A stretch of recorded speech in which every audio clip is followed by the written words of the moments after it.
Hi friends, welcome to Mahi Prabha's Kitchen. இன்னைக்கான recipe பார்த்தீங்கன்னா bread pakoda இல்லைனா பிரெட் போண்டான்னு கூட நம்ம சொல்லலாம். இது வந்து ஒரு சூப்பரான ஒரு இன்ட்ரெஸ்டிங்கான ஒரு ஈவினிங் ஸ்நாக் தான் இது. குழந்தைகளுக்கு கண்டிப்பாக ரொம்ப பிடிக்கும். ஏன்னா இது கொஞ்சம் ஸ்வீட்டாகவும் காரமாகவும் இருக்கும். அதனால் ரொம்பவே பிடிக்கும். நம்ம ரெசிபி பார்க்க போகிறதுக்கு முன்னாடி நம்ம சேனலை இப்போ தான் ஃபஸ்ட் டைம் பார்க்குறீங்கன்னா ப்ளீஸ் சப்ஸ்கிரைப் பண்ணிவிட்டு பாருங்கள்.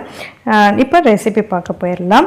நான் வந்து இன்றைக்கி 5 ஸ்லைஸ் பிரெட் எடுத்திருக்கேன். இதை வந்து ஒவ்வொரு பிரெட்டாக நம்ம வந்து இந்த மாதிரி தண்ணியில் டிப் பண்ணி புழிஞ்சு எடுத்துக்க போகிறோம்.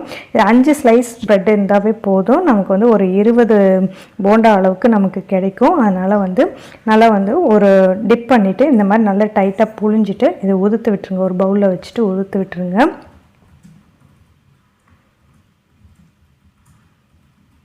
தண்ணி இல்லாமல் நல்லா இறுக்கி புழிஞ்சிடுங்க.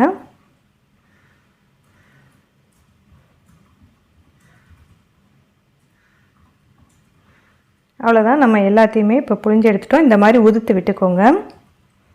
2 மீடியம் சைஸ் வெங்காயத்தை இந்த மாதிரி நீல வாக்கில் கட் பண்ணிவிட்டு கையில் வச்சு இப்படி பிசைஞ்சு விட்டிங்கன்னா இந்த மாதிரி குச்சி குச்சியாக தனித்தனியாக உங்களுக்கு தனியாக வந்துடும். இதையும் வந்து நம்ம ப்ரெட்டு கூட சேர்த்துடலாம்.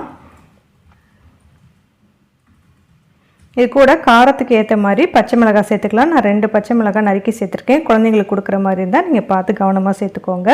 ஒரு 1/2 ஸ்பூன் அளவுக்கு மிளகாய்த்தூள், 1/2 ஸ்பூன் தனியாத்தூள், ஒரு 1/4 டீஸ்பூன் அளவுக்கு கரம் மசாலா தூள், அப்புறம் கொஞ்சமாக மஞ்சத்தூள், 1 ஸ்பூன் அளவுக்கு இஞ்சி பூண்டு பேஸ்ட்டு சேர்த்துக்கலாம்.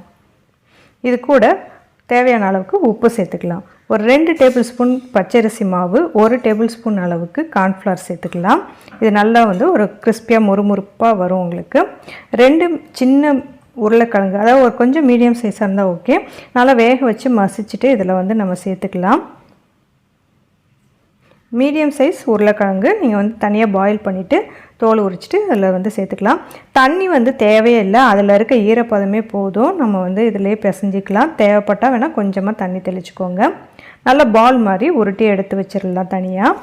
இப்போ எண்ணெய் காஞ்சதும் நம்ம போட்டு எடுத்துக்கலாம். நல்லா எண்ணெய் சூடானதும் தீயை வந்து நல்லா மீடியம் ஃப்ளேமில் வச்சுக்கோங்க. குறைச்சி வச்சுட்டு நம்ம வந்து ஒவ்வொரு கொஞ்சம் கொஞ்சமாக போட்டு எடுத்துக்கலாம்.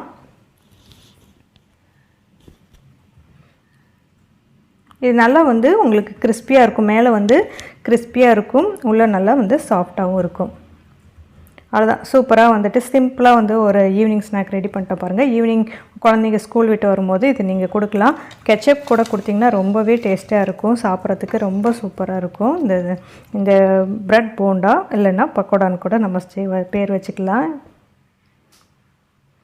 ஸோ சூப்பராக ரெடி ஆகிடுச்சு. இந்த வீடியோ பிடிச்சிருந்ததுன்னா நம்ம வீடியோவுக்கு ஒரு லைக் கொடுங்க.